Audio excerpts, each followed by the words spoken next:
Take my hand, take my whole life too,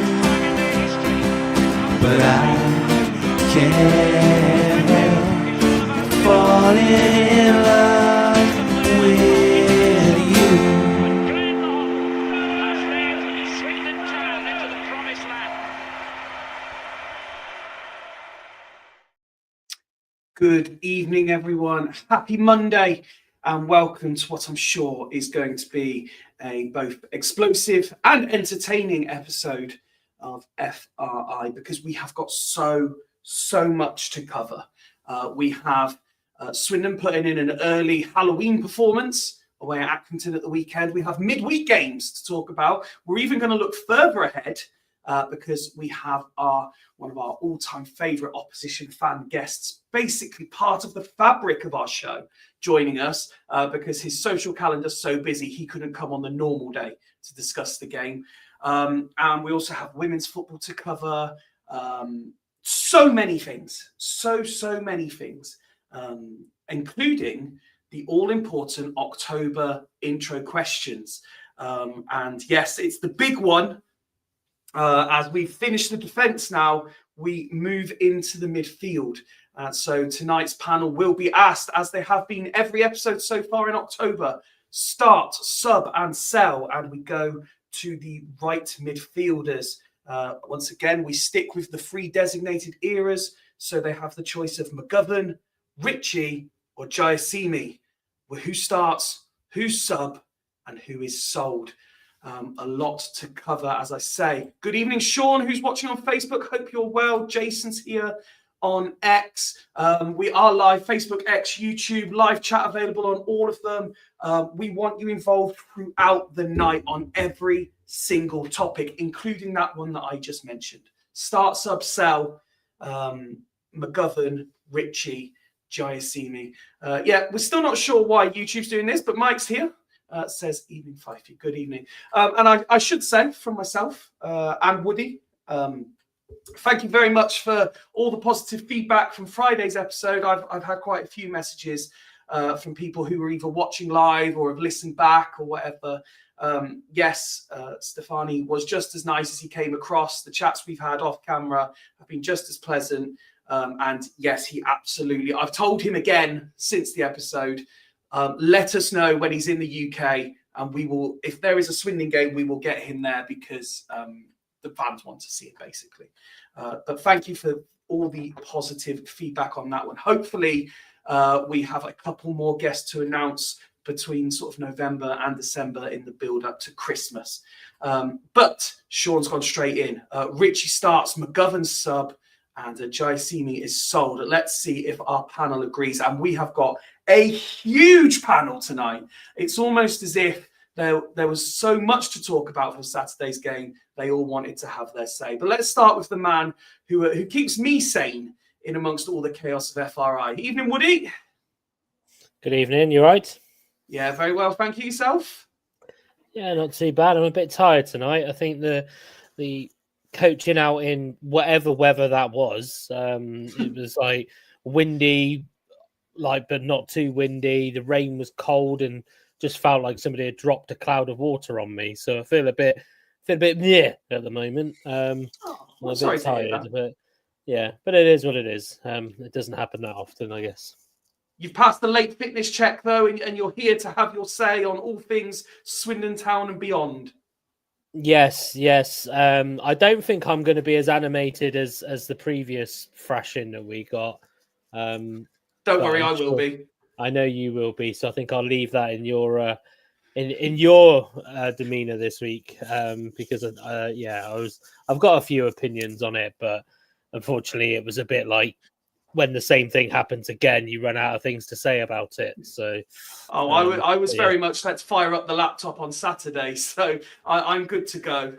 Yeah, well, as you can imagine, I was driving back from Plymouth on Saturday, and I was listening to the game, and then but in the old CarPlay on the radio in the car, it was just like fools rush in, fools rush in, fools rush in, fools rush in, fools rush in, and it was like, and I don't know how CarPlay says At your what name. point did you mute the chat? I could, well, obviously I can't mute the chat officially, Fifey, because then I'd be holding my phone. So I was just, but I think it calls car you. display lets me hit mute. I ain't messing around with that. And I think CarPlay pronounced you Fiffy. So Yeah. it was just like, Yeah. Fiffy, it says this. Fiffy says that. Fiffy has said that. And I was like, is anybody else contributing to this chat, or is it just Fifey getting really angry? You've seen the you are a veteran at the October intro questions. You've seen Sean said his already. Just to remind you again, in this for this episode, we're doing the right winger. You've got the choice of JP McGovern, Matt Ritchie, or Joe Simi. Start, sub, sell. Who are you going with? I agree with Sean. I think this is actually easier than I thought it was going to be when you kind of hinted it last week. But yeah, I think Richie definitely starts for me on his cut inside. And I quite liked McGovern. I think and controversially, I wasn't a big Giacchini fan, so yeah, that was an easy option for me. And Richie is arguably leagues above McGovern. So actually, I'd probably say this has been the easiest one yet for me, 5 feet, to be fair. Okay, fair enough. What else have we got going on in the chat? Pete's here, says Matt Ritchie starts. Mrs. Archer is watching, says evening fellas, evening Joe. Mike says fully expecting Fifey to blame Wright for the Accrington result. Sure he played his part. And Sean says best thing about the day was a great chippy and allowed to consume it in the pub opposite. As I say, we have got a huge panel. Let's bring on the next man, and it has been one of the most sought after fools for weeks. I told you he would be back before Christmas, and lo and behold, here he is. Return of the Arch. Evening, mate. Evening, mate. You all right? I'm very well, thank you. How are you? Yeah, good, man. Good. Not too bad at all, buddy. Good. Glad to hear it. Glad to hear it. And thank you for making me keep my word. I said a couple of weeks ago, and I put in the group chat, there was 5 of you, and I said you would all be back at least once before Christmas, and here you are delivering on my word. Well, I assume you meant Christmas 25. I did mean Christmas 25, yes. Mate, it's been a little while, but let's get you straight back in the swing of things. This month, I know you've been listening along intently when you've not been on the screen, so you're familiar with the process. We're doing start, sub, and sell. We're up to the right wingers. Just to remind you of where we've got to in your absence. Fodringham took the goalkeeper slot. Caddis at right back. Sheehan took the left back slot, while Woody had the joy of picking the centre backs on his own on Friday. With the options that I gave him, we ended up with a Greer and Baudry partnership, and he was very excited by the amount of pace that our back four had. So we're on to right wingers now. JP McGovern, Matt Ritchie, and Giacchini. If you have the choice to start one, sub one, and sell one, who are you going with? I think I agree with Woody and Sean so far, to be honest. Yeah, Okay. I'll go Really with that. straightforward choice, is this? Yeah. No, That's it. that's absolutely fine. That's it. Absolutely fine. We are known Yeah. for all completely agreeing with each other all the time on everything, so that's absolutely fine. Yeah, it makes a change, doesn't it? Yeah, absolutely. Well, mate, I am buzzing that you're back on. Can't wait to get all your thoughts on that performance on Saturday, and we will get into that in just a second. But we have one more. Performance, Fifey. No. Eh? Don't know Yeah, if I you wanna call call it it a performance, to be fair. We have one more full waiting in the wings, and it's another one of the ever populars. Woody, I do promise that you are popular as well, but I think because, like me, you're on all the time, people don't treat it as the novelty as they do when the likes of Arch and our next full come on. People are more concerned when I'm not on. Yes, yes. I get messages when I'm not on. Are you okay? What's happened? The ever popular. Now, I can't believe that, Fifey. Come on now. You're making it up. No. Mate, you are the most connected guy in Swindon. You know everybody. Wow. Yeah, they're all customers. That's why. That's what's great. And that's what makes you popular. How are we, gentlemen? Yes, very, very well. Thank you. Yourself? Very good, thank you. Yeah, cannot grumble. Good. Great to be back on. Just had a few weeks. Everyone's just been ill, haven't they? It's just really weird at the moment. The kids has just been... We've had just waves upon waves of it at the moment. So we're finally out of we sort of had a good week last week. So we're back in the full swing this week, which is really, really good. Well, not afraid to mix things up. You are our resident alternative sportsman. Have you been enjoying, despite the illnesses, the last few weeks? I mean, obviously, you've been big into the Ryder Cup. You've been well into the darts. It's all been going on. It has been very good. The Ryder Cup was... What a watch that was for anyone that didn't, that's not into golf. The entertainment on that side was just unbelievable. Do you know what I mean? The American crowd, just everything about it. You know what I mean? I didn't agree with some of it, but you know what I mean? This is what the Ryder Cup's all about. You know what I mean? It's all about that hostile, you know what I mean, away from home. It sort of had that football fans feel, didn't it? In some cases, it was mental. The darts, exciting. Another one that's coming up soon is the Ashes, which I'm massively excited about.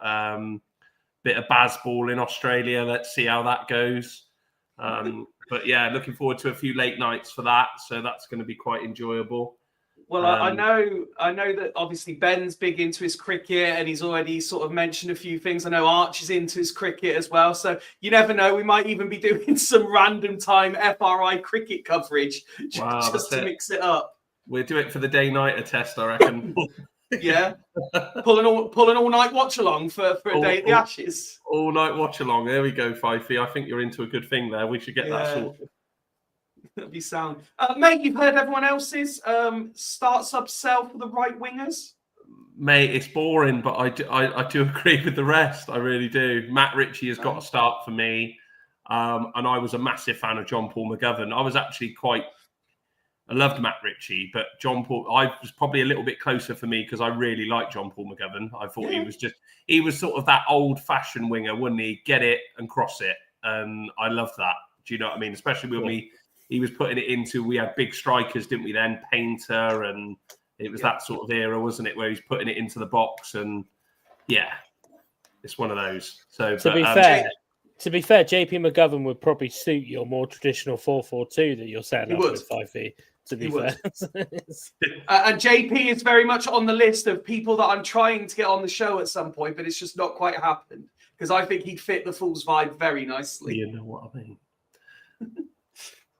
Right, there's lots to discuss, as I've said, gents, but we are going to kind of start at the end and work our way back today because our usual pre-Colchester guest is here. Yes, we're about to welcome Cy back to FRI.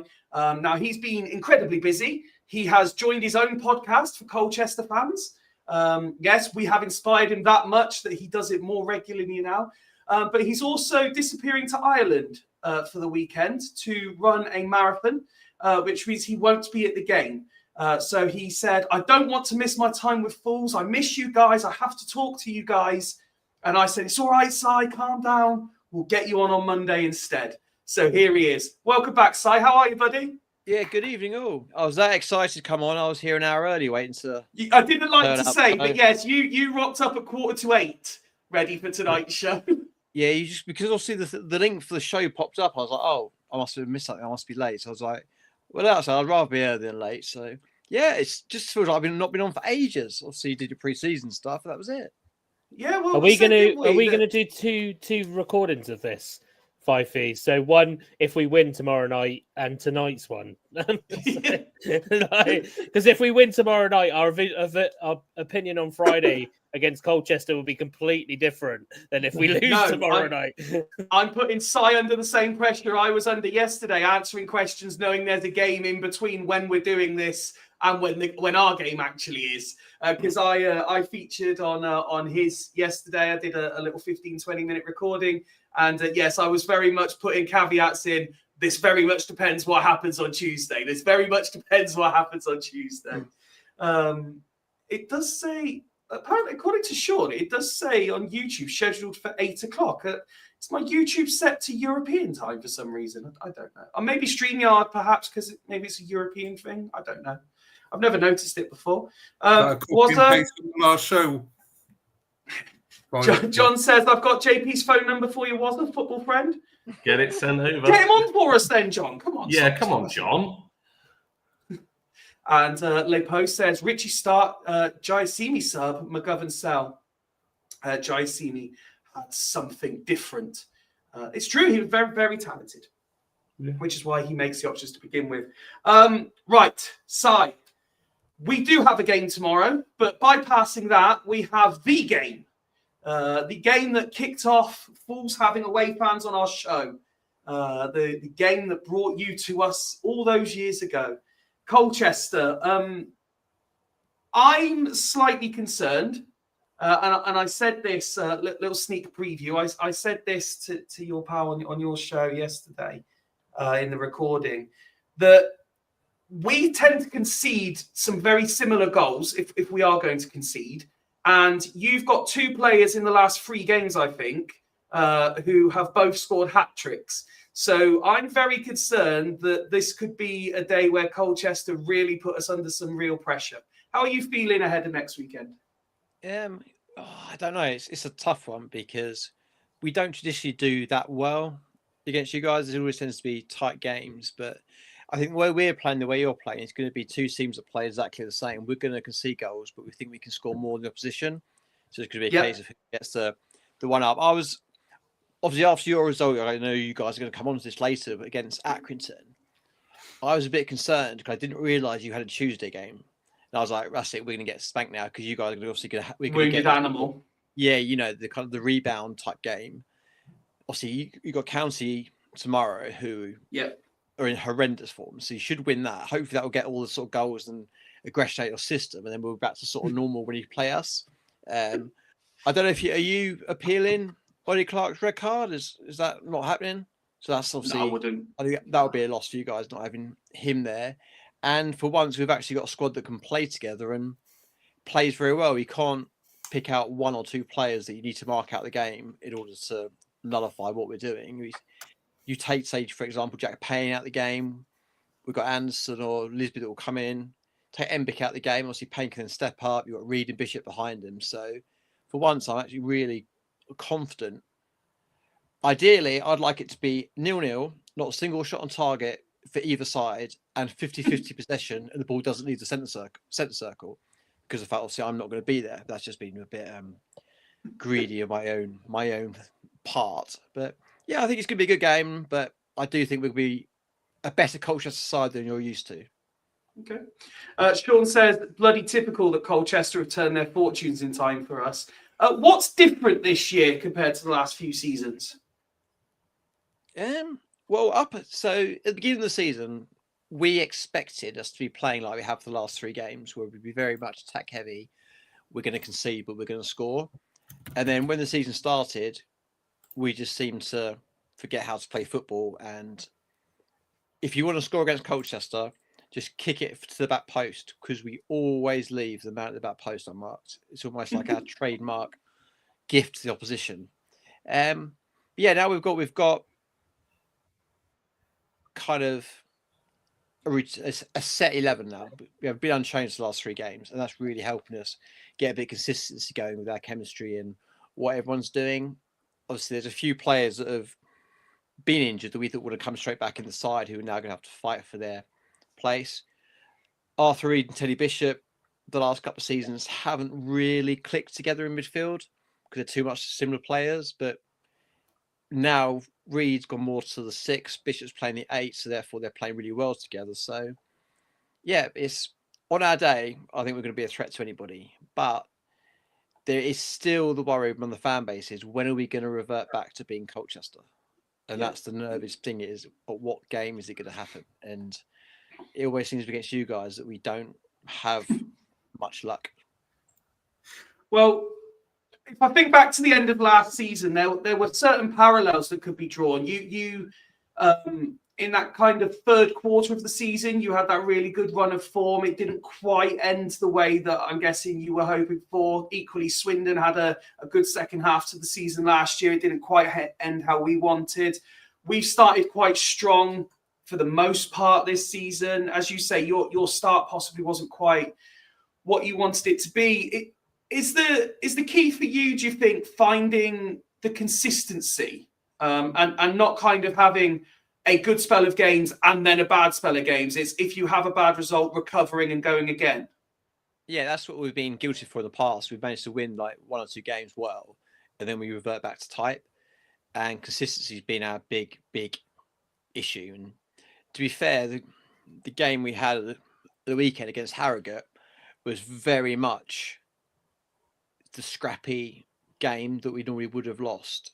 But we're now learning to win scrappy games when things maybe aren't going our way. Whereas in the past, we've been very good when it's all Colchester way. But if teams change things or try and play against us, we then do tend to sort of sink into our shell. But now we seem to have found a way where we're like, right, this is what we're going to do. We don't care what the opposition are going to do. We're going to play our way and, bring it on sort of thing. I think the pressure at the start of the season was very much, this is our first year in probably about 10 years that we've actually had expectation rather than hope going into the season. And I think that's what made our start feel a lot worse than it possibly was. Yeah, no, I get that. Was obviously, as we've said already, anything that we say in this segment carries a caveat of it depends what happens tomorrow. But there's every chance that Colchester could be coming up against league leaders Swindon Town. Now, the way Si says that they're going to play a very attack-heavy style, the way we know Holloway will play regardless of what happens tomorrow night, is this kind of whetting the appetite for a League Two version of an NBA game? It could be a high-scoring one, couldn't it? It could be end-to-end. It could be... You never know, but when you build these games up to this, you wouldn't be surprised if it's a drab 0-0, is it? Do you know what I mean? It's one of those. It's a strange one. I think it has tomorrow's result for us has a big bearing on Saturday, in my opinion. I just think if we win tomorrow night, I think we could be on an even. I just think if we lose or we don't get that win tomorrow night, I feel it puts a bit more pressure on Saturday's game. We've all said about our home form and that it's been really good the start of this season. And we need to turn the county ground into a bit of a fortress and make it really difficult for teams to come and implement their style and make it very difficult. You know what I mean?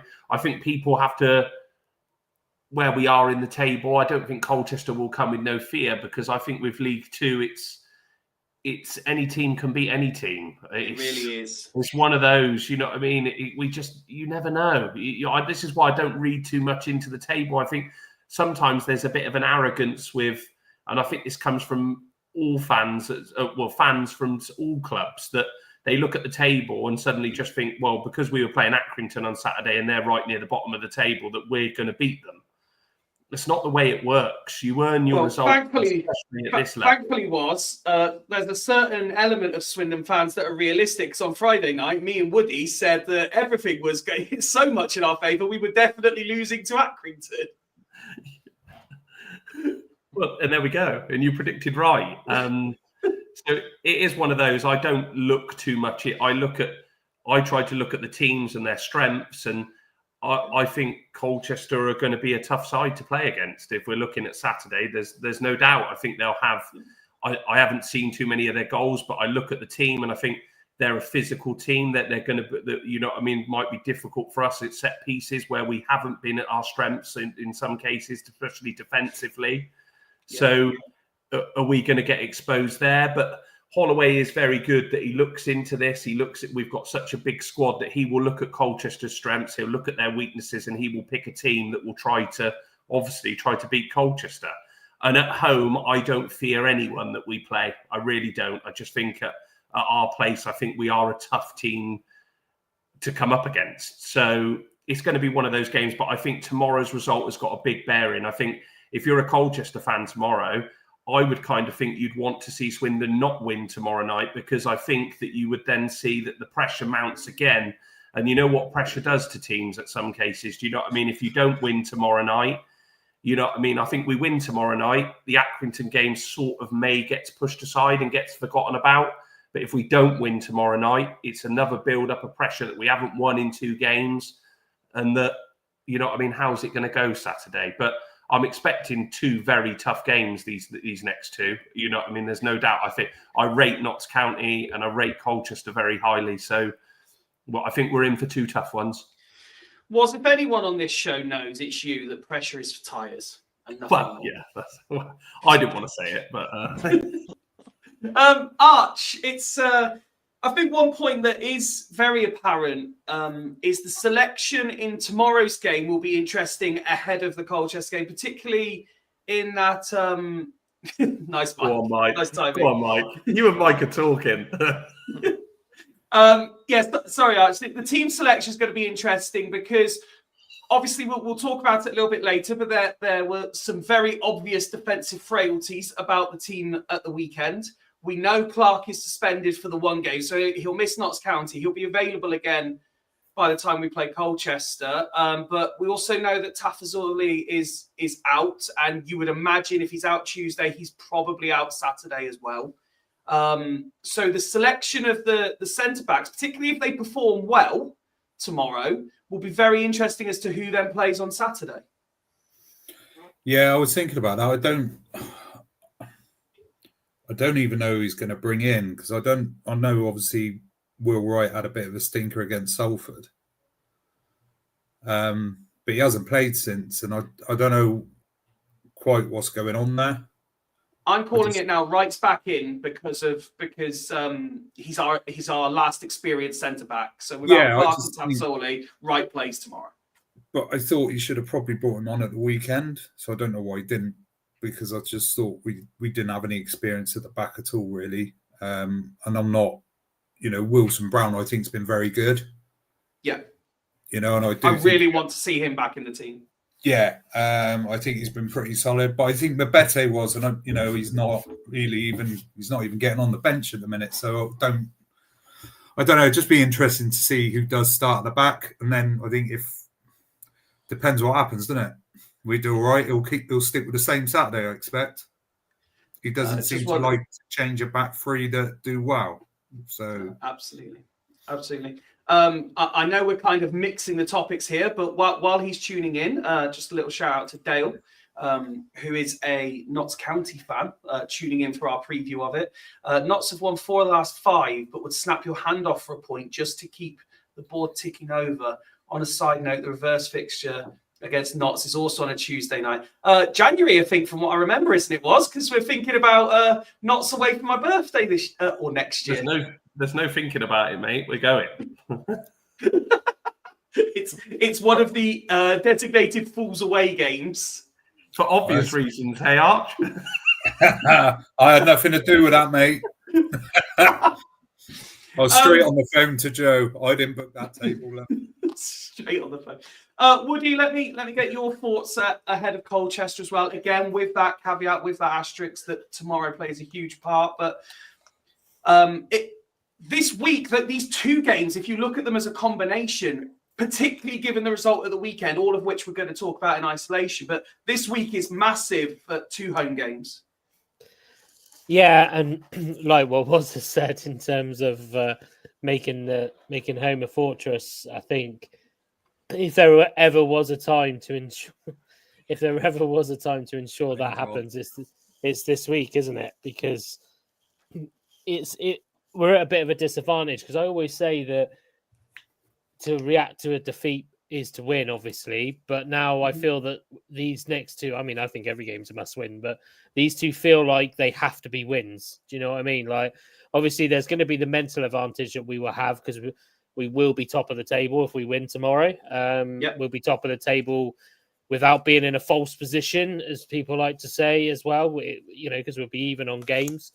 But I think what does rely on tomorrow, regardless, going into Saturday, is that back three that you were just talking about. Because I think if the back three do well tomorrow, he won't change it, as Arch said. I think Wilson Brown comes in for Clark because he'll want a left-footed player in there. I don't know. I haven't listened to his his pre-match, but I don't know if Tafazorli is going to be out until Saturday. I got a feeling he'll rest him. He's tomorrow. definitely said he's out tomorrow. Yeah, I think he'll rest him tomorrow completely with the aim of getting him back in full training on Wednesday and Thursday and then playing him on Saturday. I think that's what he'll do. Will Wright, I think, will come back in tomorrow as well.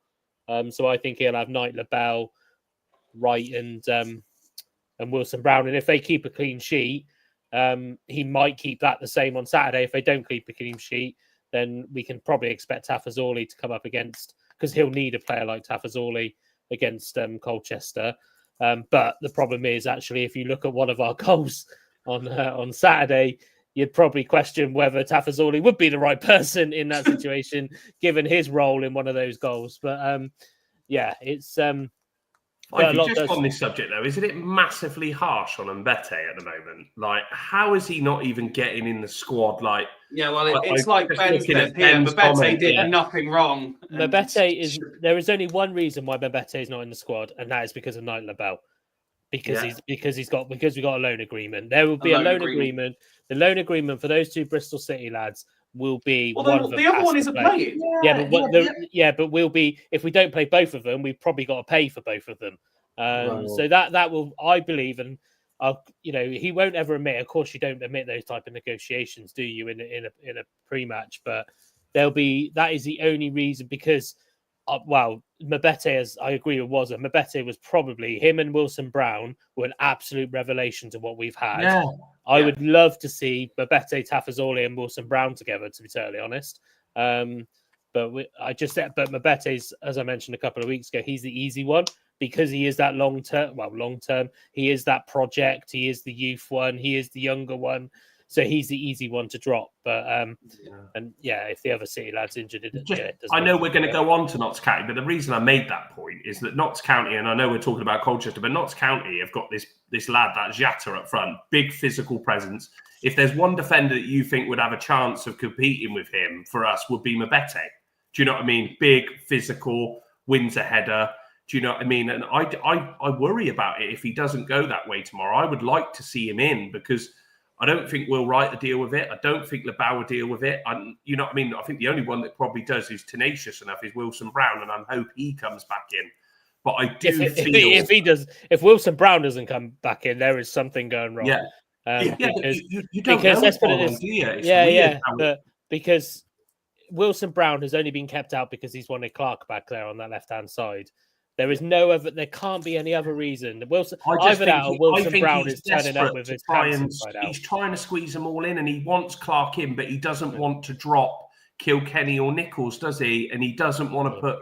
And this is what I like Ollie Clark, but when I feel like we're getting away from the not putting the, what's the saying, round peg in, you know what I mean, or whatever it is. But I feel like we're trying to squeeze everyone in, and I feel for some of these centre halves, like, if you wanted to put Clark there, don't bring Knight LaBelle in. Don't bring him in, because I don't think we need six centre halves or whatever we've got for these positions. I know we say a position for every one, but it's a weird one for me. Well, it's really, really. Do you know what? On this one, I'm intrigued. Si, let me bring you back in. As an opposition fan, does it kind of encourage you that even we don't know how we're going to set up? Or when you hear the names of people we're discussing, are you like, shit, Swindon really do have depth, that if these players are missing, they've got more than capable reinforcements? I suppose it's a bit of both. it fills you a bit of confidence, if you like, that there's no set odds on who the side's going to be, which means obviously there's elements of players not necessarily know if they're going to play, so maybe not getting the best preparation, 100% they're going to be playing or not playing, etc. But obviously at the same time, knowing you've got all these players in the background waiting for their chance is also worried, because they're good players who you'd like to think, from you guys' point of view, that when they get their chance, they're going to take their chance and prove to Holloway why they should be starting or why they should be in the round all the time. So I think it could go one of two ways. It could be that whole, it's an unbalanced side who are going to come in with unknown partnerships and take a bit of time to gel, especially when we like to start games fast. So you'd like to think for the first 10, 15 minutes where they're still sort of feeling their way through the beginning of the game, that could help us. But at the same time, the other aspect is obviously they're all good professional players, and to have them, I think if you look at a lot of League Two clubs would kill for any of them to be in their starting level, let alone having, do you think he'll make the bench? Oh, why has he not been played? Oh, why? So, yeah, so I think it's double-edged in a good way, because you're not sure who you're going to get and how confident they're going to be playing together.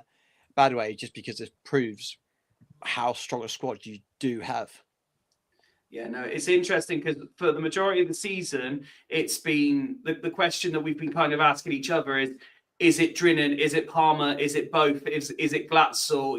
Is it Bodin? Which of the attacking players it is. But when you're changing to start talking about the defenders, you really, really do start to realise.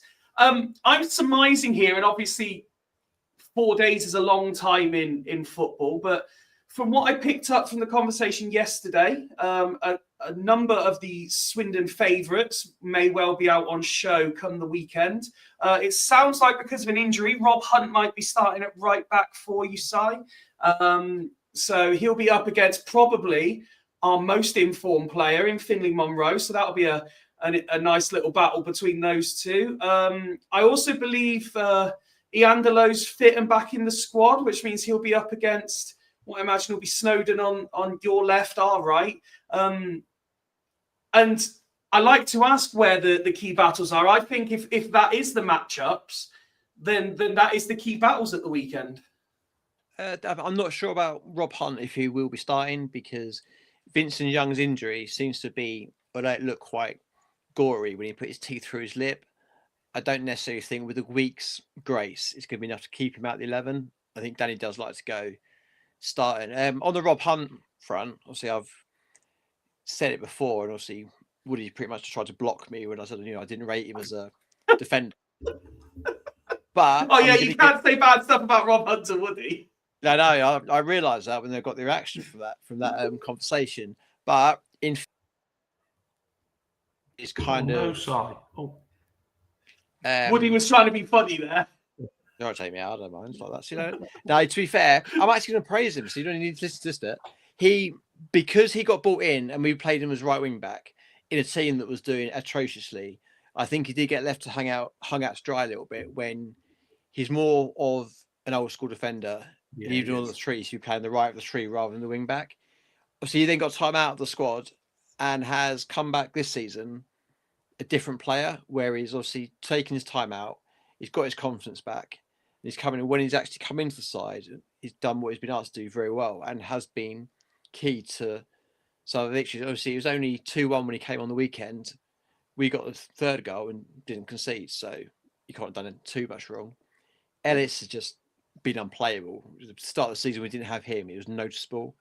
He's come back in, and we were joking that up until 2 games ago, we only won 2 games this season, and Ellis has been key to half of them. He's only been back a week, so that's kind of the influence he's had. So he's been back, and we've gone on this long run. So, I think out wide it's going to be key for you guys to try and exploit that, because that's where we do kind of get caught short. Hence why we leave men free at the rear post, because we're not quite confident tracking back and finding the space. Then, if the sort of outside players get pulled inwards, the inside players then don't necessarily go and cover the space. They just then drift across and everyone goes towards the near post rather than someone picking up the rear post.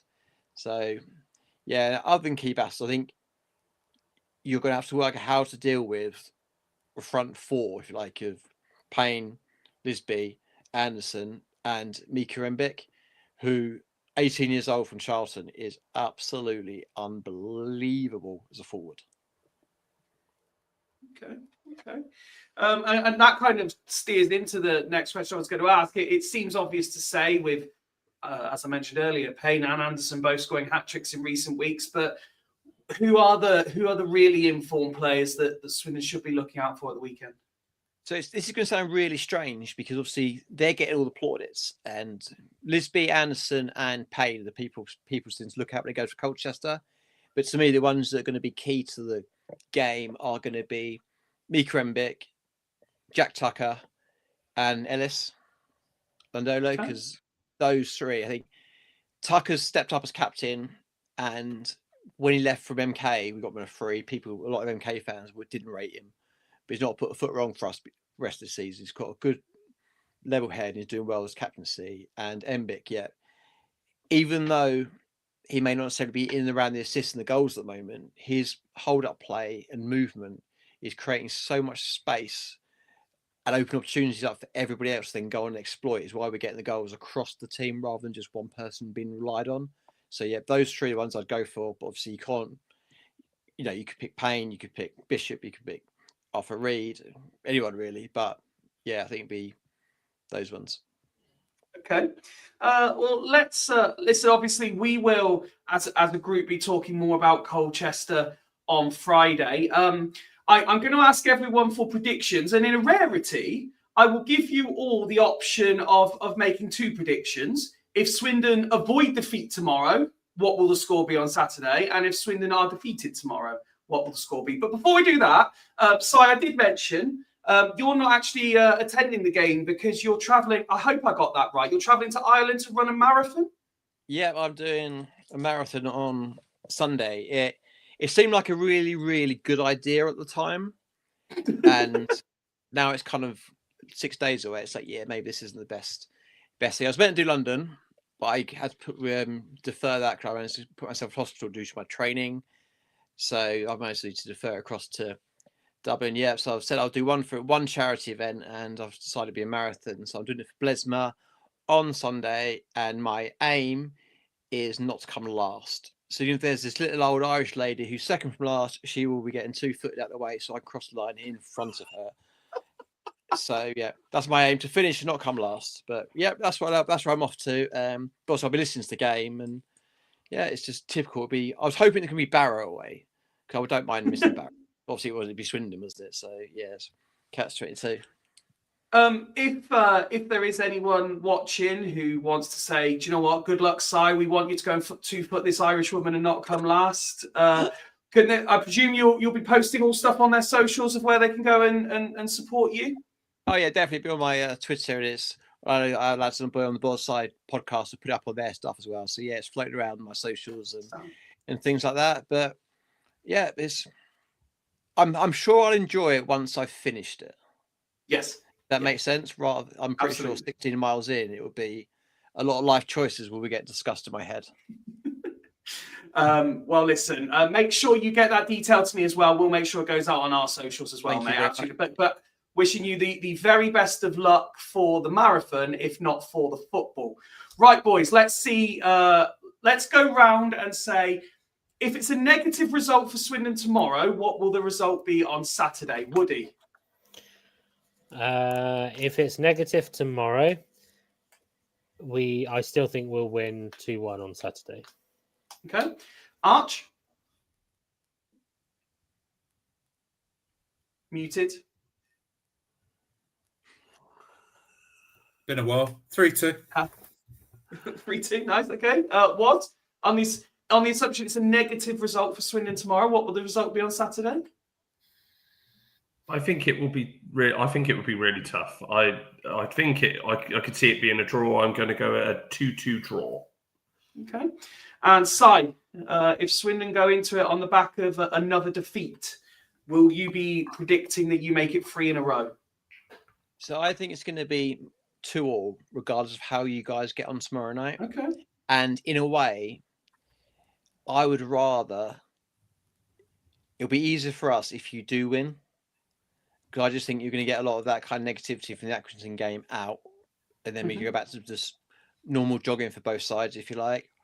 If you were to lose, I think it would be slightly bit easier for us because you've all alluded to, the pressure's then going to be on. Obviously, we've had the extra time off to train, and we're going to go in with a lot more confidence. But regardless how you guys get on, I think it's going to be 2-2. Both teams can score goals. Both teams can't defend very well. So yeah, it's going to be Fair. goal fest-ish. Okay, let's go round the other way. Then Sai says, regardless of what happens Tuesday, it's going to be 2-2. So Swindon avoid defeat tomorrow. Does that change your prediction? Yeah, I think I said it at the start, didn't I? I think tomorrow is massive a thing for Saturday for us, because I think you start building that confidence back up. I think the players will be rocked by it. Not rocked, maybe not that's the right word, but Saturday will be a jolt for them. Yeah, it's a jolt. It's probably refocused the mind. You know what I mean? We've had a few games that we've been winning, and Bromley, Newport, and all stuff like that. And Saturday would have just given them that little bit of a drop back down to earth as such. I don't think there's an arrogance or anything about it. I just think we just got beat and we got undone. But it's difficult. It's one of those. It's game by game. It's like I still think Colchester is going to be a real tough challenge. But I think if we win tomorrow, I think the confidence levels rise a little bit more again, and I could probably just see us nicking it, maybe like a 2-1 or a 3-2. But yeah, I do think the pressure will get to us tomorrow night. If we don't win tomorrow, Saturday becomes an even bigger game, and that's where I think we could become unstuck. But win tomorrow, I think we win Saturday. Okay, lovely. Arch? I don't know how we're going to get on tomorrow anyway, because I know he was very pro Notts last year, wasn't he? Mm-hmm. And they play some pretty good football, so knowing Holloway, we won't try and outplay him. So yeah, I'm not too sure how tomorrow is going to go, but I think if we do win, I still think it's going to be a tough game Saturday, and I think I'll stick with 3-2 again. Okay, and Woody? If we win tomorrow, we will win 3-1 on Saturday. Okay, lovely. Well, listen, Sai, thank you for coming on tonight. Always a pleasure to have you on FRI. Good luck with the marathon on Sunday, and we will certainly be chatting again in the coming weeks. Yep. Cheers. Thank you very much. Good luck, Si. See you later. See you later. Bye. Always a pleasure to have Si on the show with us. Let's continue working backwards then. Before Saturday, we have tomorrow. Just throwing out there, I mentioned it on Lower League Look last night. We don't tend to do watch-alongs midweek for home games because the majority of Swindon fans will be at the game. However, I did say that if people want it, I'm happy to fire up the laptop and do an on the whistle for people to react to. But then equally, if there are people who are like, I'd be up for a watch-along, I'm going to be at home anyway. I'm happy to fire the laptop up early. This is up to you. You have two choices. Technically, you have three. You could tell me not to bother doing anything if you prefer. But I'm happy to do a watch-along if there's anyone out there who wants to watch along with me, or I'm happy to do an on the whistle. Let me know what you guys want, and we will sort something out tomorrow. We've obviously alluded to a lot of what's going to happen tomorrow in that chat with Si, but I suppose, Woody, the first question is, are you expecting a reaction first and foremost? Yeah, I think so. The way I kind of look at and maybe probably too optimistic, but I just see it as a blip in the process at the moment. I think we seem to have a habit at the moment where we either win or play shit, so if I know there was a bit of exchange, but when you look, we played 11 games, we've won 8 and lost 3. So on that ratio, we should react tomorrow with a positive performance, because we still haven't drawn a game. So we've got to wait for that. We're still waiting for that draw to happen. We're the most entertaining team in the country. But like I say, I think we're obviously going to reflect on Accrington, but I do think we're going to get a reaction tomorrow. Notts County, as I think Arch said, they're a good football inside, but they haven't got Dave McGoldrick, so there's 2 goals that aren't going to be scored. But I just think that I'm kind of glad that Simon Si said it and was on early to say it before we kind of say it. You know, teams have bad games. You know, and Saturday, by the sound of it and from what I've seen, was an extremely bad game. And that will happen. Holloway is, and I've said this many times, Holloway is the type of manager that's going to stick a rocket up their arse and also be able to figure out where we went wrong. So I genuinely believe I think we're going to be okay tomorrow. It's not saying it's not going to be a hard game, because it will be a hard game, but I think we will see a reaction. And the good thing, I say good, is that with some of the doubts, injuries, all of that, the players that have kind of been left out now have a point to prove. Now, I was thinking if Will Wright plays tomorrow, I wouldn't be surprised if we see his best game in a Swindon shirt, because he'll back to calling in my Ballon d'Or centre back. Yeah, because he will feel he's got a point to prove. You know, Wilson Brown as well. Wilson Brown, I think. Yeah, well, we've spoken enough about him already tonight, but yeah, I'm fully expecting a reaction from everybody tomorrow. I even think, you know, Holloway will have a reaction in terms of the way he manages the game, the way he set it out. He would have been thinking about Notts County mid last week. He wasn't waiting for Saturday to go. Like, I think he already had his game plan. All he's had to do is potentially change a few personnel.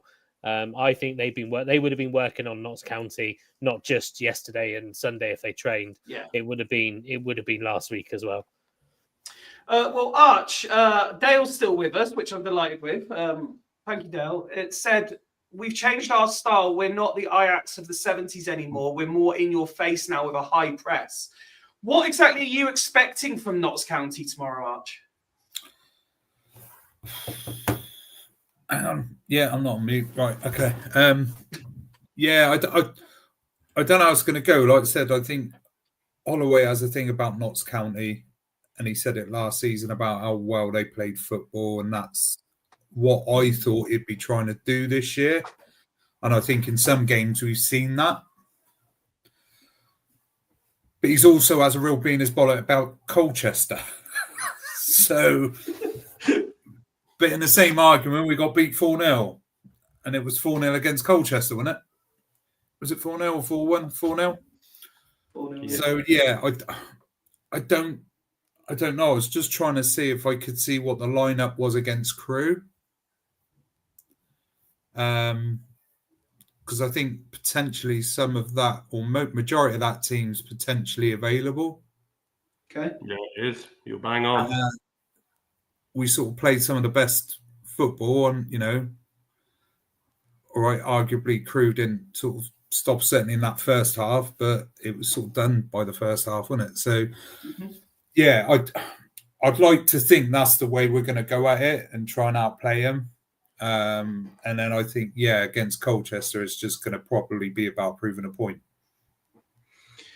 Personally, whilst obviously we'll reflect on performances in a little while when we talk about Accrington, but I asked Woody if he's expecting a reaction. Are you expecting much of a reaction in way of personnel? I mean, we've obviously spoken already about what the defence might look like, but there were significant questions of the midfield from the weekend, the attack. Do you know what? In fairness, the attack didn't look too bad. It just wasn't on its A game. Are you expecting maybe a few changes further up the pitch as well? I don't know. Holloway doesn't like to let on if there's other people that have had a little knock. I think the obvious ones that are missing out tomorrow is Butterworth and Tafazoli and Clark, obviously. Yeah, he said that. He doesn't like letting on, so it's very much... you never know if anyone's got a knock, and from a Saturday, Tuesday, there's not that big gap, is there? So you know what I mean, that you've got. So I wouldn't be surprised to see changes. I think if they're fit, I think Nichols and Kilkenny pick themselves. I think he absolutely adores those two. And they Notts County set up with a similar formation to us with the three at the back. So I don't think he would change much. I think if Munro, Kilkenny, Nichols and Snowden are fit, they play that four. I could see a change at the top end of the pitch tomorrow. I really could. I think Drinan and Palmer will be in. Maybe Glatzel. Maybe a Glatzel for a bit. Maybe does he go ballsy and go with two of them direct and then brings in Oldacre as that 10? or to sort of change it up a little bit to give us that bit more directness? Because if what Dale's saying about a high press, we might need to go a little bit more direct and being able to go up to Palmer and go up to Drinan and, you know what I mean, with his work rate. Or does he stick with that? So I don't know. Maybe Glatzel gets brought out tomorrow and maybe a Prince comes in or a Bodin. I'd just love to see it, I think. Just a bit of a shake-up after a result like that. I don't think it needs to stay the same. You need to see changes after a result like Saturday. And I totally agree with Woody's point with the squad that we've got. You want to see it, don't you? Do you know what I mean? You want to see these players chomping at the bit to get their opportunity and to get back in. So I wouldn't be surprised, but Holloway always keeps his cards close to his chest and only the obvious ones he knows. So, you know what I mean? I wouldn't be surprised if there is a few changes, especially towards the top end of the pitch. But, you know what I mean? It's another game where there's going to be, there could be a lot of goals. Notts County are a goal scoring team like ourselves. So it's going to be firepower for firepower tomorrow. So I would definitely still have your goal scorers for us, like your Drinans and your Palmers. If they're fit, they need to be on the pitch for me. So, yeah. Just seeing what's going on in the chat. We've got Peter said last season after the Colchester debacle, losing 4-0, the town won 3-1 at home versus Fleetwood, so a good omen. And then Dale continues to give us the insight into the opposition. Says, I don't think there will be many changes from us tomorrow night in players, but maybe in formation. We started with one up front in the first half at Barnet, then changed it at half-time with a 2 up top.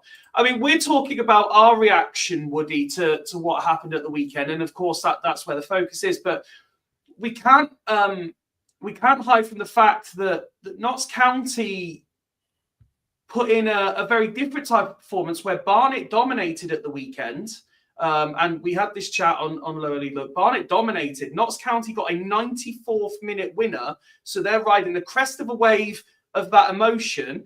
And the player who's been singled out for the most amount of criticism from them is their goalkeeper. And he's put in a man of the match performance at the weekend as well. So everything is perfect for them at the moment. They're coming up against a wounded Swindon who are having to make changes.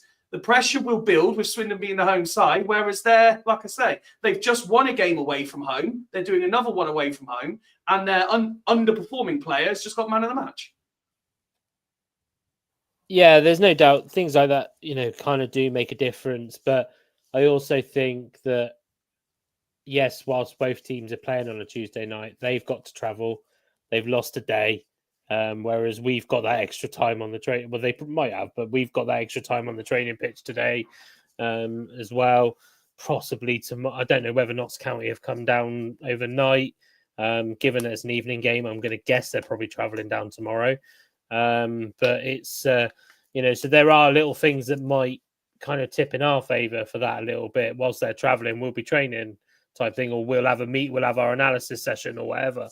Well, we won't be training, will we? Because obviously they've got a game. But it's, yeah, I think I try not to look, because every mental scenario has a psychological opposite. So it's kind of like, yeah, Notts County are coming down with that. Yes, they scored a last minute winner. What a buzz away to Barnet. I'm not sure what Barnet have been like at home. Whether that's unbelievable home record going back to last season. So it's a very, very good away win for them. But equally, again, you look at the characters that we've got and the character of our manager, that fire in the belly could be a totally different. Oh, there we go. That fire in the belly could be something completely different for us. You know, I think we saw it. Was it Salford we lost and then we won the following week? You know, so we know how to. I guess I always talk to my players about feelings after a game. We know how to react from a bad loss already. You know, we know how to get that feeling back onto the football pitch so that we can try and make sure we win the next game. We know how it feels, etc. We know we're almost prepared to pick ourselves back up again. I mean, you could argue that, you know, from a cynical point of view, well, don't put yourself in that position in the first place, but that's just not how football works. Football works like that. We're not going to go the whole season undefeated. But if, like I said earlier, if a really poor performance ends up with us losing 3 or 4-0 rather embarrassingly, and then we go on to win the next 4 as our reaction, I'm not going to lie, I'd probably take that all day long because that will win us the league. That won't just get us promoted, that will win us the league. So it's, I think the mental side of the game is relatively even for both because of the characters that both sides have got. Arch, it seems... I recognise it seems almost a nonsense to say it when in one breath you're saying if we win, we can go top of the league. But in the interest of balance, if we do end up being humbled tomorrow, then of the defeats, that would mean we would have lost to Walsall, who are top of the league, Salford, who are pretty much round us in the league, and then Notts County, who would be round us in the league as well. Would there be a question about our ability to perform in the big game? Yeah, potentially. I was trying to sort of have a bit of a look at that earlier, but at the same time, those ones, it's when you're losing to the ones at the bottom. And I know anyone can beat anyone, but you'd arguably say, all right, the ones that are up around you, if you lose to them, you can kind of take that on the chin a bit more. You know, and then you go to someone else where you think you're going to definitely win, and we played fucking shite. That is technically more concerning to me than it's like Salford. You just know we threw it away at the end. We got back in the game. We had a shit start. Weather was shite. Do you know what I mean? It's one of them you probably not, although it was a stupid mistake and the goals were shit that we conceded. But you sort of take that on the chin more than. Hey, I was just saying, shit goals we conceded recurring theme, but I understand the point you're making, absolutely. But yeah, I don't know. I think if you can beat the ones below to an extent, you can almost afford to lose and have tighter games of the ones that are up and around you and still come out all right in the league. But again, it probably works both ways, doesn't it? But yeah, it is kind of a concern, really. But then I think some of the others that, you know, are starting to climb a bit now as well. So we haven't played Chester. If I remember correctly, after the weekend, MK Dons and Grimsby have climbed into the top 3. Yeah, and we haven't played MK yet. I'd rather played them at the beginning of the season, to be fair. Not now they're finding their form. But again, you look at Rovers and you think, you know, what everyone sort of thought they were going to be up there, probably top 2. And for whatever reason, it's just not happening. Different when we play them, probably, but, you know. Well, there's 8 reasons why they've had a decline. But no, I think it's tough to say, and it's kind of a double-edged sword almost of, you know, if you beat the ones up and around you, that's great, but you lose to the ones that are below, or vice versa. It's okay. Hopefully, it's enough.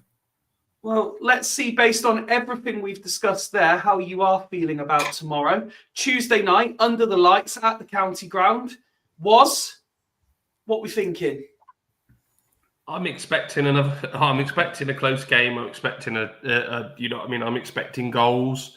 I think we will get the respect from Notts County. I think we're reading into a couple of the comments that Dale says there seem like a high press, sort of more of a counter-attack sort of philosophy. So maybe they'll try and pinch the ball from us. You know what I mean? And this is what I said earlier, that I wouldn't be surprised to see us go Palmer and Drinnan at the 2 tomorrow. Maybe, I know people get a bit scared about going up direct to someone like Palmer, like we always used to say with Smith, but you know what I mean? I don't worry about that. I just think we've got to get the ball forward to be a threat, obviously. But I'm expecting a very, very tough game tomorrow. Very tough against a team that are in form, that'll be confident. But I think that the reaction that we're going to have to show from Saturday will be enough to get us the 3 points. I I could see it being I really could see it being a 3-2 or something like that tomorrow, end to end, and goals, and it could be one of those sort of things. But I'm expecting both teams will score, and I just think we'll just have enough quality. Another thing I just was reading into the comments as well as what we say, they don't reckon there'll be many changes, and a Saturday, Tuesday where we get the opportunity to freshen up a little bit against a team that have had a tough game Saturday away at Barnet. And don't get me wrong, they'll be on a high from winning, but if they haven't got those options to change, I know it's very early in the season, but I think the freshness might just give us, and this is where our big squad comes into play on these Saturday, Tuesday weeks when we've got 3 games in a week. I think it's a massive, massive chance. So, yeah, I just have us sneaking over just to get the win. Okay. I'm not going there, Woody. I'm leaving that one there. But come on, mate, what's your prediction for tomorrow? I had a look after Arch said it that at the Crew lineup. I generally wouldn't expect too much different from that, given the players that are available. I do think Oldacre comes in.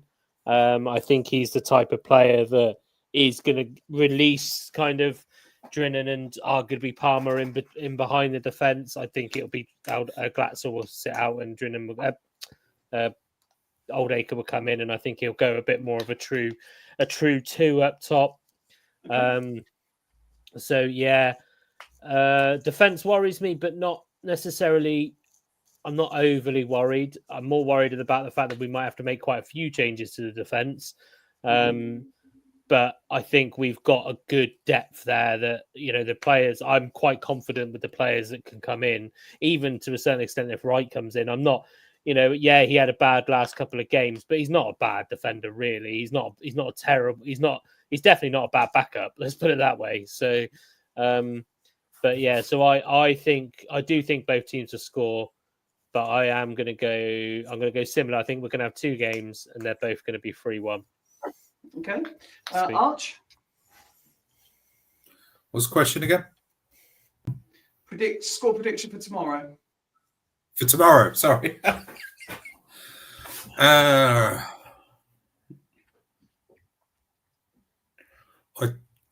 going to go 2-1.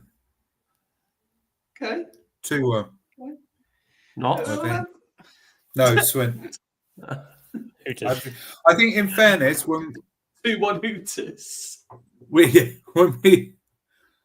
when we played them last season, we got done by, was it 2 McGoldrick Worldies? Oh yeah, that's what I'm looking forward to, not seeing McGoldrick tomorrow. And then arguably, I know it's kind of irrelevant. I know under Kennedy we lost to them, but it's probably one of the best games we played under Kennedy. So I think it's going to be a tough game, but I think if we go out and actually try and play football and don't overthink it and just play our own game and not, and just try and outdo them, I think we'll nick it. Okay. Well, I am. Said that, we'll probably get fucking smashed. There we go. Well, I was about to say I'm liking the positivity from the guys. But obviously, as always, this home game, as I say, under the lights, always a good spectacle. So hopefully there'll be a good crowd there, nice and loud. And if you can do, I would maybe get in sort of 20-25 minutes beforehand, because some recognisable voices might be being spoken to by Vic pitch side ahead of the game. Well worth a listen. Can't hear it in the DR anyway. Yeah, can't hear it in the DR anyway, yeah. Lepo says 2-0, definitely a clean sheet. Loving the confidence. Okay, as we continue to work backwards in today's episode, it is time to look back at what on earth happened Saturday. And boys, do I have notes. As Woody suggested, I had a little 5-minute rant in the WhatsApp chat where I sent lots of messages and nobody replied to me because they thought just let him get it out of his system. Save it to Monday, boys. Save it to Monday. Thankfully, I get to do podcasting stuff on a Sunday as well, so I get the opportunity to use the words like abysmal, pathetic, embarrassing, and WTF. Honestly, I mean, Woody, I'm going to start with you because we sort of half joked on Friday. No, take it away, boss man, Pfeiffer. You take it away. Don't worry, Woz. I've got plenty. He's getting I've ready. got He's plenty. getting ready. We Just half winding him up. joked. We half joked, Woody, about how everything went for us the weekend before. We didn't play. We didn't lose any position. The players are well rested. Friday, Saturday, Sunday, Monday off. Some of them pissed off to Tenerife. Fucking worked, didn't it? You're too soft. I think you summed it up nicely there. It was. I mean, I did say on Friday that the break could probably be the worst thing that could happen to us. To be fair, because we were in that momentum, and Holloway was also very clear about that he was very annoyed at the break because of, and it will be because of that momentum piece. Guaranteed the next international break, nobody's booking themselves a cheeky little weekend away. No. That will not happen again. That is the last time he's done that. I feel for Holloway because I've done similar in old roles that I've had in more serious football, and I've done similar of giving the boys the option or whatever, and then you instantly regret it the weekend after when they turn up and pay like a bunch of turkeys. But it's it's. I mean, I think the one thing that annoyed me the most was the first goal. Probably was red. It was almost preparing us for the rest of the game, in some ways. Because, like I said, I've only watched some of the highlights, and obviously I was listening to it on the radio. So those who were there would have seen a lot different. But the fact that you watched the Salford goal and then you watch the thingy goal, Tafazorli, you might as well have just morphed his face off onto Will Wright from Salford, and things like that. And then. Yeah, there's a lot to bring to question in that, but the only thing that I probably did get out of the game was it felt that if Swindon were going to score, and we don't say that very often this season, if we're honest, if Swindon were going to score, it would have changed. I think it would have changed the dynamic completely, even with 10 men. I think was it Wilson Brown? No, who was it that hit the one from distance that hit the bar? Munro. I mean, what an effort that was. I mean, if you think that goes in, not only is it vibes up because it's a fantastic goal, it also, I think we were 2-0 down, 3-0 down at that point. I think it was 2-0, wasn't it? 2. So when you think if that goes in, but we're working off hypotheticals here. But like I said earlier, I'm very disappointed with the mannerism of pretty much all 4. I'm not too bothered about the 4th because I just gave up at that point. But but I think it's, for me, I still believe it's just a blip. It is just, we are going to have, I don't think we're going to lose many 1-0 this year. We're either going to win the game or we're going to get destroyed because the team's going to work. And it's not even a case of working us out because we kind of play different quite often. I think it's just a team just finds a way to beat us and they crack it down. And then we're not very good at going 2-0 down. And we haven't got the same Swindon that we had last year at the end of last year that seemed to go behind and then be able to bring it back. We are almost the opposite this year. We need to go in front in order to win the game. But I'd rather hear your characteristic views on your animated views, shall I say, on all of the goals. I'll tell you what, I'll deliver those for you. Just to Sean's question, would be interested to know if Notts took a mini holiday or not. I have it on very good authority. No, they didn't. They were training medicine balls.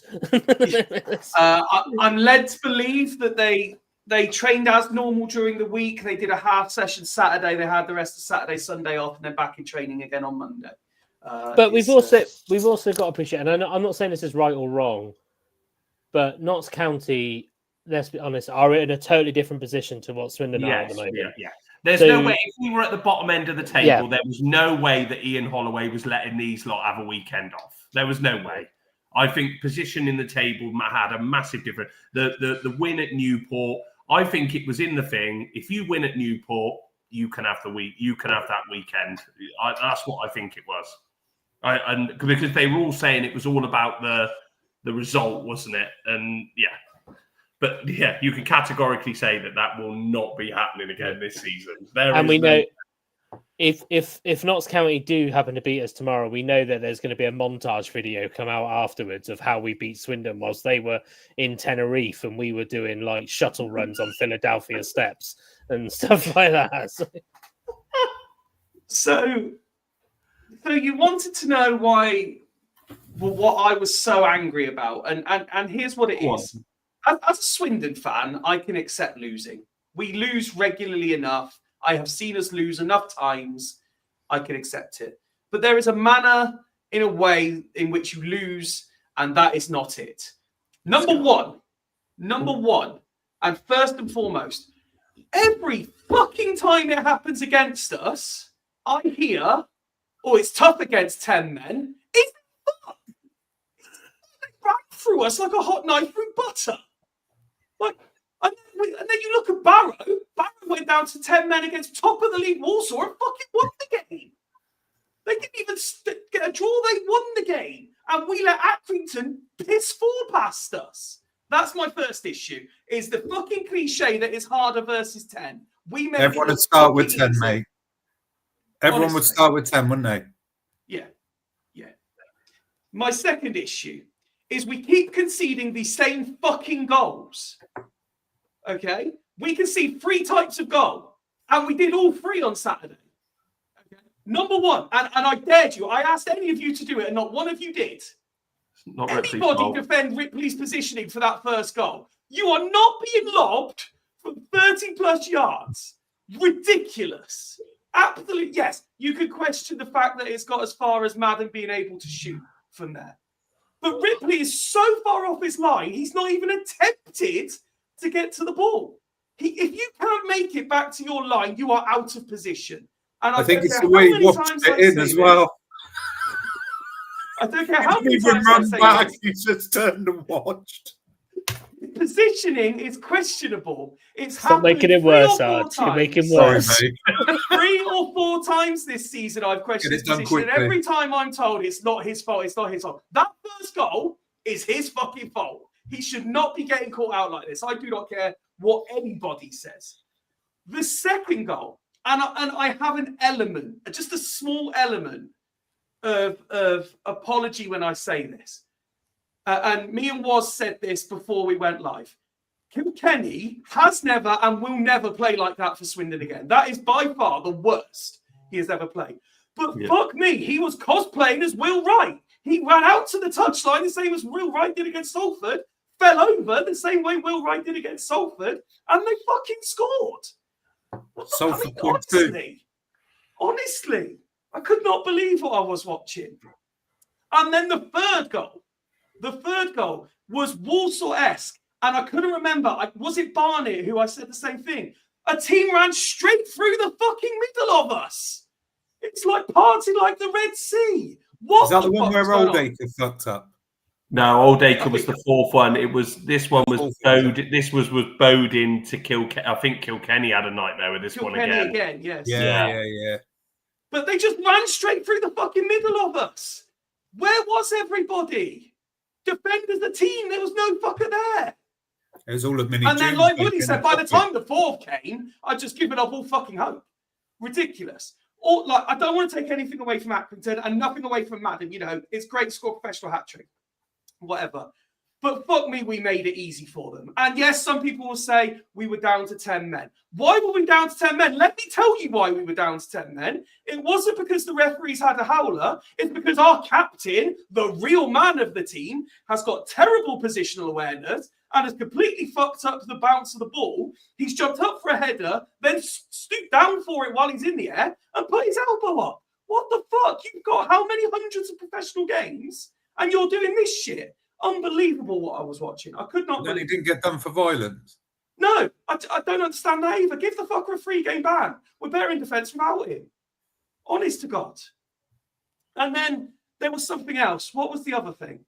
There was one other thing that really, really, really wound me up. There's something else. That'll do for now. That'll do for now. That's why I was annoyed. Can I just say, I haven't seen you like this since you tried to bake a cake. Did you ring your mum? My mum was here on Saturday while it was all happening. Is she okay? She's fine. She's Yeah, fine. did she make it back to Swindon all right? Yeah, I got a Should I go message check on her? Is she just sat in her room like this? But How honestly, did you find it like- face to face and not over the phone? my main issue isn't the fact that we lost. We can lose games. It's fine to lose from time to time. Like Woody said, we're not going to do an invincible season. But stop making the same fucking mistakes. I'd love to come away and say, do you know what? We've been beaten really well by a team there. They scored some really good goals. But X, Y, Z. No, it's the same shit every time. And I put in the little synopsis for this episode.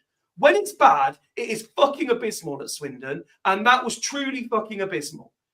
Again, it's individual errors costing us. It's not like we are a terrible team. We just, when something terrible happens, all the terrible things happen. And I just can't get my head. I saw someone say earlier, I'll have to go back and find a comment. I'd love people's views on whether Ripley should be dropped because his performance levels are dropping. I mean, let's put it this way. Fucking 6'9" Ward isn't being lobbed from 30 yards, is he? He can get back. And like I say, I have an element of sympathy for Kilkenny because he'll never, ever, ever do that again. But he had a fucking howler on Saturday. That was easily his worst performance. And like you guys have said, Palmer hit the bar. Finley Monroe's hit the woodwork from about 100 yards away. That we had opportunities. So it just wasn't to be our day. But there's not being your day, and then there's just being fucking shit. And there's a difference.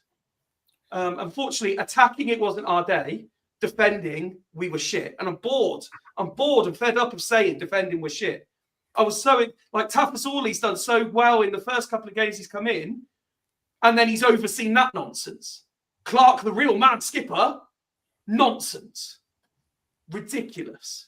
In fact, I don't want to be sat here tomorrow saying the same shit again. And do you know what? We won't. And do you know why? Because Ballon d'Or Will Wright will be back. Player of the season Will Brown will be back, and we will defend fucking properly.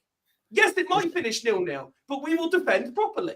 It's funny you say that, considering we kept 2 clean sheets the 2 games before. Yeah, no, I accept that. on Saturday, we could have put Finley Monroe out on his own. It'd been the same score, I think.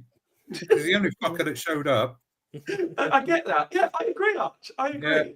Yeah. So you asked for it. That's what I've delivered. That's why I was so wound up in the chat. Love that. Mike says, this reminds me of when Fifey went to the cinema.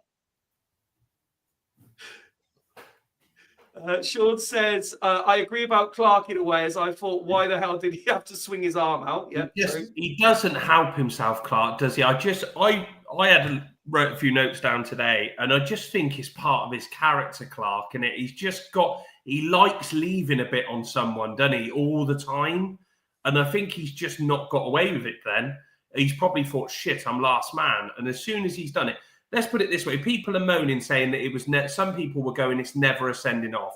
If that shoe was on the other foot and that was their defender against our thing, we would be crying out for a red card there. Massively. You know what I mean? And I just think, you know what I mean?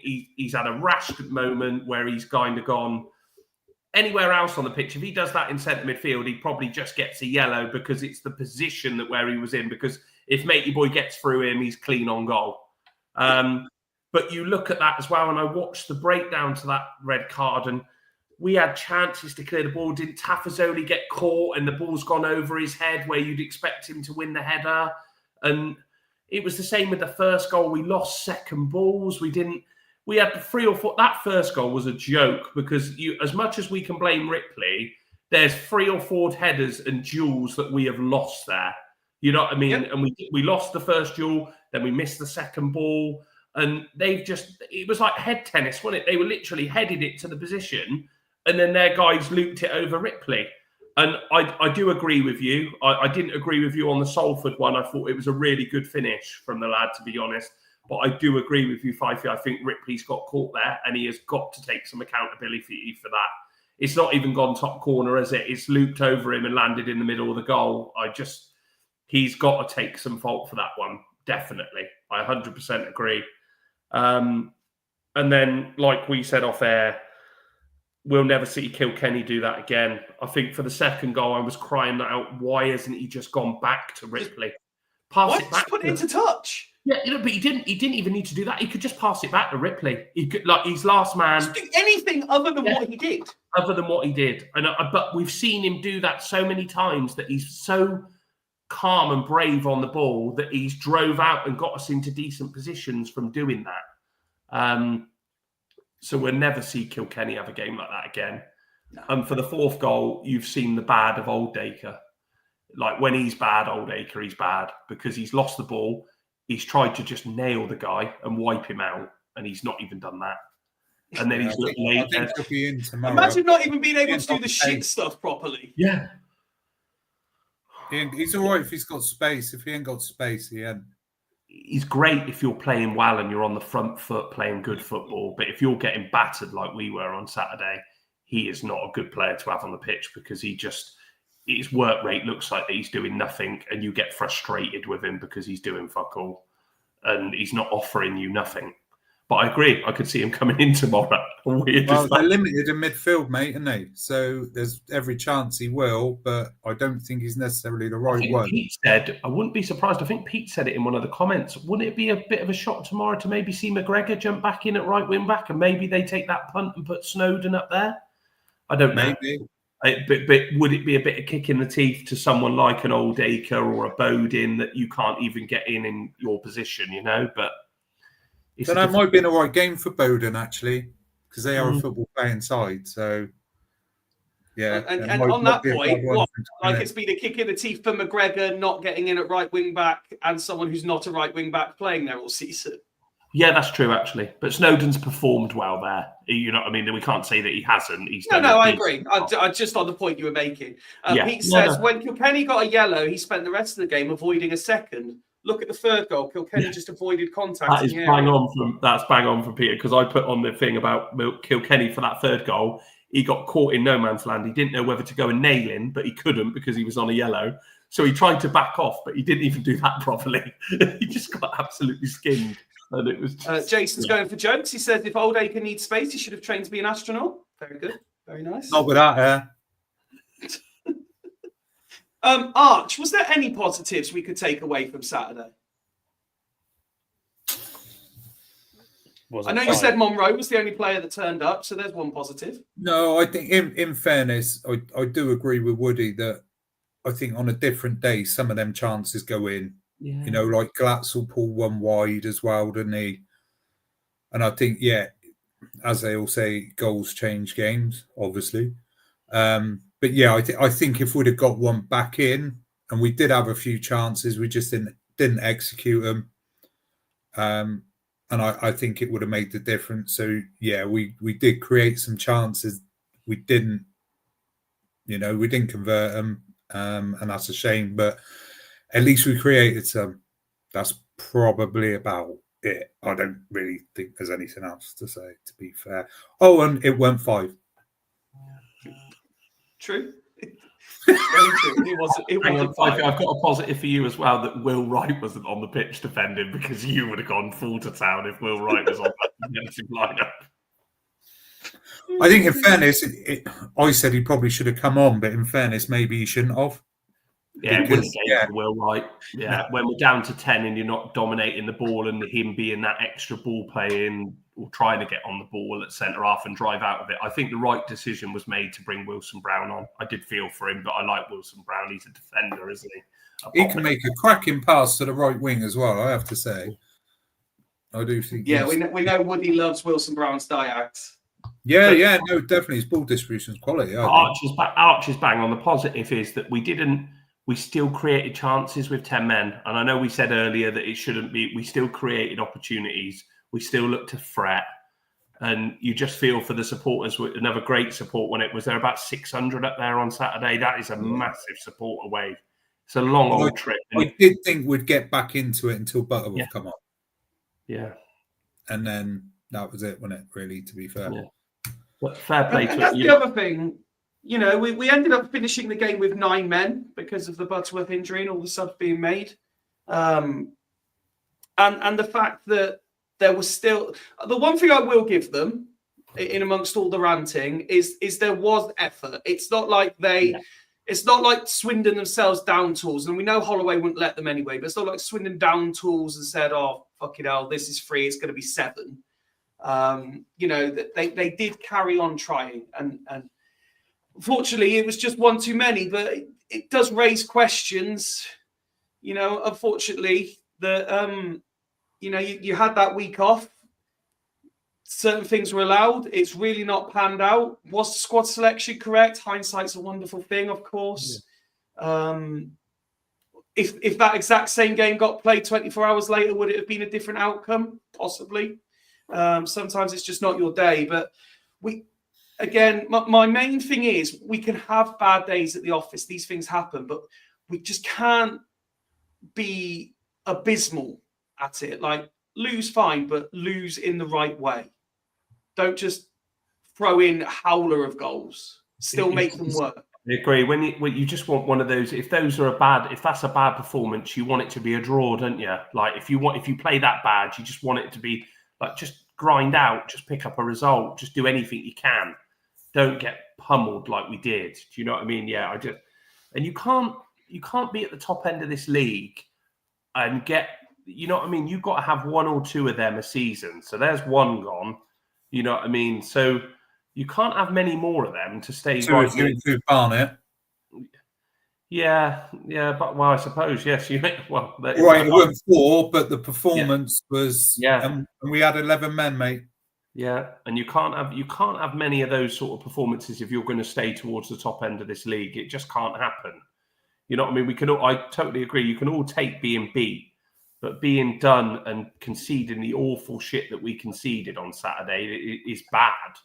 So it can't just get. This is why the games coming up are massive reaction games, aren't they, for us? Really, this really is a big week for us, I think. Oh yeah, I totally agree. I think these are 2 tough home games, but these have got to be the ones where a reaction is needed, and these are like little moments in the seasons where you look back at this later in the season and go, yeah, we got pummeled at Accrington, but then we reacted properly.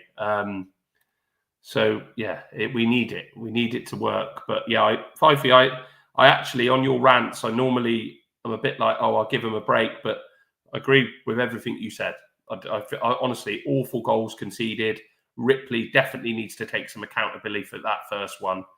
And yeah, the stars weren't aligned on Saturday because I've never seen Gavin Kilkenny had a game like that before.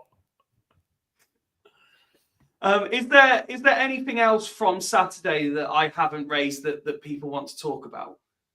What was the 5th thing that you were thinking about? I don't know. It's not come back to me yet. There'll be something, and it'll go in the group chat. There'll be a message to say, "Oh yeah, and another thing." But I'll let you know. Before we move on to our final topics and take a little look at what happened in the women's side of the game this weekend, and Woody gets prepared with all of his facts, stats, and interesting little talking points. Should just remind you, we are, well, it's not even 3 weeks now, is it? It's what, 2.5 weeks away? Ooh. I know. Fools Live, celebrating 5 years of me ranting and all the other nonsense that goes with it. Really pleased that for so many have already agreed to take tickets and will come down and celebrate with us. There's still time to claim more. Head over to the Eventbrite website, just search Fools Rush In or 5 years of FRI.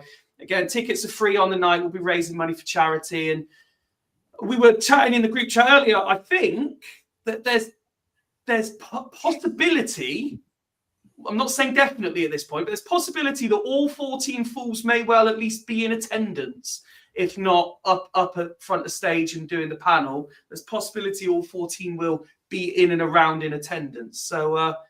So please do come and join us, because as much as we love doing this, we love chatting to all of you as well. So hopefully you'll still have time to move things around if you've got other plans and come celebrate. Plus, and this was only confirmed today because of the cup draw, based on what we're going to talk about in a minute.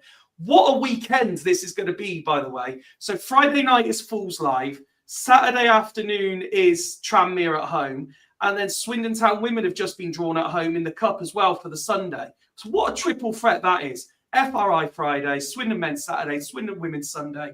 Perfect weekend to celebrate 5 years of us sharing the screen and doing this. Sean says he will be there. Lovely. See you there, Sean. Looking forward to it. Pete says, had to agree with Fifey, except that Clark didn't use an elbow. We'll agree to disagree. I get the point that he's not been done for violent conduct, but the fact that he didn't leave a bruise didn't mean he didn't hit him, is all I'm going to say. Woody, he's a real man, yes. Real man makes contact, doesn't he? Doesn't he, Arch? That's the point of the elbow. He'll leave a bruise, he will. He'll leave a bruise. I've got to Woody. guys. So I've got an early start in the morning, all right. All right, mate. Thank you. It's great to see you, Nice pal. to see you all. All right. Take See care, you boys mate. tomorrow, all right. Take care, buddy. Ciao. Woody, where Swindon men failed on Saturday, Swindon Town women won 2 games on Sunday. They did. So obviously, we start with the County Cup. Well, it was a development side. It was Swindon Dev's side. Took on Salisbury. I was quite surprised it wasn't a Salisbury ground. I think it was a Shrewton. Rather convincing win for Kiana's side. I think it was 14-0. Probably showing the negative of the County Cup in the nicest way, without disrespecting. We do see a lot of those scorelines happen in the early rounds of the County Cup, but you can only play what's in front of you. And I'm sure, if the footage is available, not that you would probably learn too much from that game, but it definitely maybe shows Rich the ruthlessness that he's got in that development side. Should it come to the stage of maybe even the next round where he might not go full development side, given who their opposition is, that he might need to call upon some of those in the future, like he did with Clayton last year. So Yep. And then obviously probably the slightly closer game was the Actonians one. I think I've said since the draw, I was confident that Swindon were going to beat them. You did? I think from the sound of it, obviously, again, I didn't see any of it, but from the sound of it, that again, what Rich Wood was expecting, a very physical London-esque side. Obviously, I don't know how many of the players are the same from when Kieran, the Swindon assistant manager, was there. But yeah, it sounds like a good, convincing performance. Obviously, good to see Libby Davis get on the score sheet as well, because I think she started the game as well, which is again similar to the men's in one way, that shows that there is the options for rotation there. When I was thinking about their draw against Corsham, obviously in the next round for the County Cup, and I was chatting to Rich about it, or reading a chat that me and Rich are in with some other old Bassett lads, and I think you're looking at, there's players that have still got to come back from injury for Swindon, such as Tizzy Russell-Cartwright and things like that. So yeah, it makes you wonder whether they might use that County Cup game against Corsham to, I think we might see a few more first teamers than what they would have played in against Salisbury. Mm-hmm. Go on. And then it was Bassett, wasn't it? Was the other game? That's where I was going next. Yeah, Corsham, as we said, they had their bye. So, Bassett were in action this weekend and also won. Yes, they won 11-1. They won against Carn. So again, similar story to what I was saying about Swindon's game against Salisbury. Unfortunately, you can only play what's in front of you. But I think it's a shame Rich isn't on, because I know that Rich went to watch that game. Although he told me it was 9-1, and then I saw it was 11-1.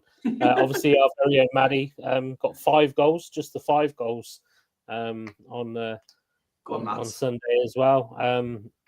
What I loved seeing, though, probably, some things are bigger than football. Alice Tellin, who obviously played for me when I was there, scored a goal, but it will be her last game, which is an extremely sad story. Unfortunately, her reoccurrence of knee injuries over the past, I mean, she's only mid-20s to be fair, but have unfortunately kind of forced her to retire. And yeah, it's a massive shame, but I'm really pleased that, you know, regardless of who she was playing against, she managed to score a goal. And by all accounts, it sounds like it was a very good goal as well. So I sent Tals a little message tonight and obviously reposted her post. But I think sometimes you reflect on things that are much bigger than football. Those who know Alice Telling will know that, well, especially if you've got kids that have done foundation programs over the last few years, they'll know Alice, and she's a top girl. She's fantastic. So I'm a bit gutted that she's not going to be playing anymore. But you know, I did say to her when I left Bassett that one of my biggest achievements last season was getting her to be able to play a full season. You know, pretty much a full season anyway, injury free. But unfortunately, sometimes these, as much as these positive signs of having 3G pitches and all that are really good, they do have a negative effect on those who have had ACL and MCL and all that type of injuries. So obviously, I'm sure you guys do as well, but wish Tales all the best. And hopefully she still stays involved somehow. I'd love to see her in a coaching staff some way, but I don't think she fancies that just the moment. I think she's going to enjoy it as a fan for a little bit. Yeah, I saw your post on Instagram, resharing hers, and hers was like you say, it was just really nice, where she just kind of signed off saying time to enjoy it as the team's #1 fan for a bit, which is a lovely message to share. But no, thank you for the roundup. Congrats to everyone involved at Swindon. Congrats to everyone at Bassett as well. And we look forward to what's next for all involved. But gents, I believe that brings tonight's episode to its conclusion. We've covered 3 games. Technically, we've covered 6 games overall. And it's only 20 minutes extra to normal. I think we've done really well. As always, if you are going to the game tomorrow, be loud, be proud. Let's make sure Woody's right and it was just a blip and we get back to winning ways. As I say, I'm planning on doing an on the whistle review. So anyone who wants to get involved, you'd be more than welcome. Just ask for the link. You can come on the show. Live chat will be available. If anyone does want me to turn it into a watch along, I'm more than happy to do so. But as I say, home games we don't tend to because most of you will be there. But I'll be watching it anyway, so it doesn't make any difference to me. But enjoy. And I suppose we just conclude by saying, come on, you Reds. We will be back. Regardless of what happens tomorrow, we will be back on Friday to go through it all again. But from me, from Arch, from Woody, from Wazza, and from the rest of the guys who weren't on tonight, have a great week. Thanks for tuning in. Thanks for all the comments. Good night. Take my hands, take my whole life too. But I can't help falling